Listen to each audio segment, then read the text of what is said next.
एक छोटे से गांव में रघु नाम का एक बूढ़ा आदमी रहता था। उसकी जिंदगी संघर्षों से भरी रही थी।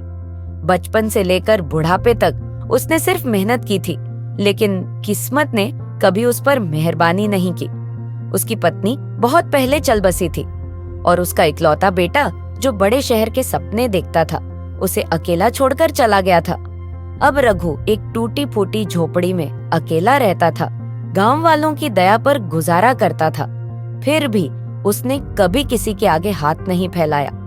वह हर सुबह मंदिर की सीढ़ियां साफ करता था, इस उम्मीद में कि कोई श्रद्धालु उसे कुछ खाने को दे देगा। एक ठंडी सर्दी की रात, जब भूख उसके पेट में जलन पैदा कर रही थी और उसका कमजोर शरीर कांप रहा था, वह गांव की सड़क के किनारे बैठ गया। उसने देखा कि लोग अपने अपने घरों में गर्म खाने का आनंद ले रहे थे, परिवार के साथ हंस बोल रहे थे। उसकी आंखों से एक आंसू गिर पड़ा, भूख से नहीं बल्कि अकेलेपन से। उसी समय अमन नाम का एक छोटा लड़का उसके पास आया और अपने हाथ में गरम गरम रोटी पकड़े हुए बोला, बाबा, आप बहुत थके हुए लगते हैं, यह खा लीजिए। रघु ने हिचकिचाते हुए रोटी ली।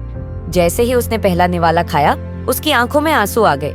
यह आंसू दर्द के नहीं बल्कि कृतज्ञता के थे।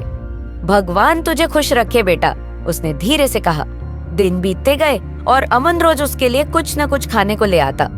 वह रघु के पास बैठकर उसकी कहानियां सुनता, उसकी पुरानी बातें सुनकर हंसता, और जब रघु अपने बीते दिनों की तकलीफों को याद करता तो उसका नन्हा हाथ उसके कांपते हुए हाथ को थाम लेता। एक दिन अमन के पिता रमेश ने अपने बेटे को बूढ़े आदमी के साथ बैठे देखा। पहले तो वह गुस्से में आ गया। बेटा, तुम इस भिखारी के साथ समय क्यों बर्बाद कर रहे हो? लेकिन अमन ने मासूमियत से कहा, बाबा, ये भिखारी नहीं है, ये बस अकेले हैं। रमेश कुछ नहीं बोला, लेकिन रात को वह सोचने लगा। उसे अपने पिता की याद आई, जिसे वह सालों पहले खो चुका था।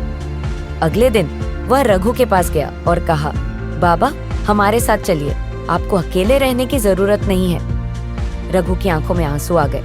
उसने कभी उम्मीद नहीं की थी कि कोई उसे अपनाएगा, लेकिन आज वह अकेला नहीं था। उस दिन से रघु रमेश के घर का हिस्सा बन गया। जिस घर में पहले खामोशी थी, अब वहां हंसी गूंजने लगी। अमन को एक दादा मिल गया और रघु को एक परिवार। सीख, कोई भी व्यक्ति भुलाए जाने के काबिल नहीं होता। एक छोटा सा दयालु कार्य किसी के वर्षों पुराने दर्द को मिटा सकता है।